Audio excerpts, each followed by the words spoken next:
আসসালামু আলাইকুম ভিউয়ার্স, আশা করি সকলে ভালো আছেন। এখানে যে বাড়ির ডিজাইনটি দেখতে পাচ্ছেন, এই বাড়িটি একতলা করা হচ্ছে। তো বাড়িটি ছাদ লেভেল পর্যন্ত করা হয়েছে। তো সম্পূর্ণ ইটের গাঁথুনি করে একতলা বাড়িটি তৈরি করার জন্য কত টাকার প্রয়োজন হচ্ছে এবং কত হাজার ইটের প্রয়োজন হচ্ছে, কিভাবে বাড়িটি করা হচ্ছে, বিস্তারিত সকল বিষয় জানতে পারবেন এই ভিডিওর মাধ্যমে। তাই ভিডিওটি না টেনে সম্পূর্ণ দেখার অনুরোধ রইল। তো ভিউয়ার্স, এই বাড়িটি সিসি ঢালাই করে দুটি 15 ইঞ্চি গাঁথুনি করে 10 ইঞ্চি গাঁথুনি করা হয়েছে ফ্লোর লেভেল পর্যন্ত, এবং ফ্লোর লেভেলের উপরে দেখতে পাচ্ছেন 5 ইঞ্চি গাঁথুনি করা হয়েছে। বাড়িটি ছাদ লেভেল পর্যন্ত হাইট রাখা হয়েছে 10 ফিট। তো এই বাড়িটি করার জন্য এখানে ইটের প্রয়োজন হয়েছে 12,500 পিস। বাড়িটির এই পর্যন্ত কত টাকা খরচ হলো, তো এই বিষয়টিও জানতে পারবেন আমাদের এই ভিডিওর মাধ্যমে।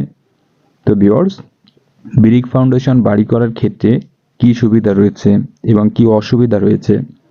ব্রিক ফাউন্ডেশনের বাড়ির অসুবিধাটি হলো আপনি দ্বিতীয় তলা করতে পারবেন না, কারণ ফাউন্ডেশন একতলার বেশি করা যায় না।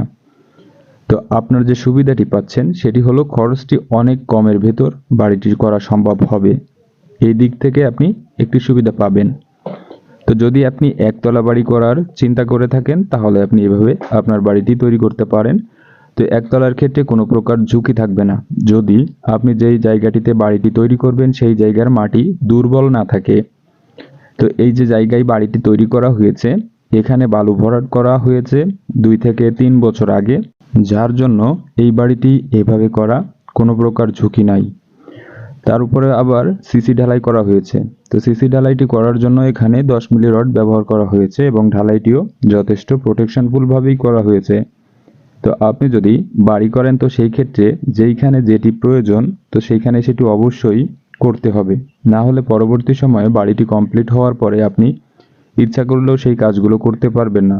যেমন আপনার বাড়িটি তৈরি করার সময় যতটুকু সিমেন্ট প্রয়োজন হবে, তো সেতটুকুই ব্যবহার করতে হবে, এবং ইট যেখানে যেটি প্রয়োজন অবশ্যই সেটি সেখানে ব্যবহার করবেন। কোনো প্রকার কোনো জায়গায় কমতি রাখবেন না। যদি রাখেন তাহলে পরবর্তী সময়ে কোনো না কোনো সমস্যার সম্মুখীন হতে হবে।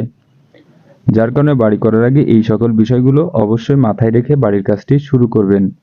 তো এই যে বাড়িটি করা হয়েছে, দৈর্ঘ্য প্রস্থ এবং কতটুকু জায়গায় করা হয়েছে এখানে দেখে নিন। এখানে বাড়িটির সামনের দিকে যে ফোর্সটি দেখতে পেয়েছেন, এটি করা হয়েছে 7 ফিট বাই 9 ফিট। বারান্দাটি করা হয়েছে এখানে 8 ফিট বাই 15 ফিট।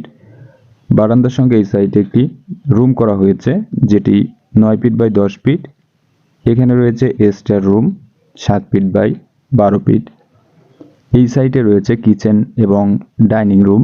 তো এখানে রয়েছে 12 ফিট বাই 14 ফিট। এই যে এখানে দরজাটি দেখতে পাচ্ছেন, এই সাইডে একটি টয়লেট করা হবে। তো এখানে দুটি বেডরুম করা হয়েছে। তো এই বেডরুম দুটি 11 ফিট বাই 12 ফিট রাখা হয়েছে, দুটিরই দৈর্ঘ্যপ্রস্থ একই রাখা হয়েছে। বাড়িটির মেইন দৈর্ঘ্যপ্রস্থ রয়েছে এদিকটাই 37 ফিট 8 ইঞ্চি, এদিকটাই 22 ফিট 3 ইঞ্চি।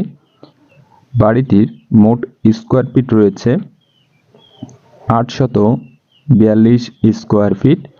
এখানে জায়গার প্রয়োজন হয়েছে 1.93 শতক জায়গা এবং 1.16 কাঠা জায়গায় বাড়িটি নির্মাণ করা হয়েছে।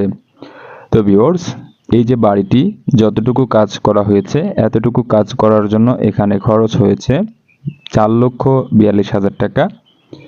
এই বাড়িটি সম্পূর্ণ কমপ্লিট করার জন্য খরচ হবে 10 লক্ষ প্লাস, অর্থাৎ 10 লক্ষ টাকার মতোই খরচ আসবে। তো এই একই ডিজাইনে যদি আপনি আরসিসি ফাউন্ডেশনে বাড়ি করেন, তো সেই ক্ষেত্রে আপনার খরচ হবে মিনিমাম 15 লক্ষ টাকা। তো ভিউয়ার্স, এই বাড়িটি সম্পর্কে আপনার যদি কোনো মতামত থাকে তো কমেন্ট বক্সে জানিয়ে দিতে ভুলবেন না, এবং ভিডিওটি ভালো লাগলে লাইক কমেন্ট শেয়ার করতে ভুলবেন না। ধন্যবাদ সম্পূর্ণ ভিডিওটি দেখার জন্য। ভালো থাকবেন, সুস্থ থাকবেন। আসসালামু আলাইকুম।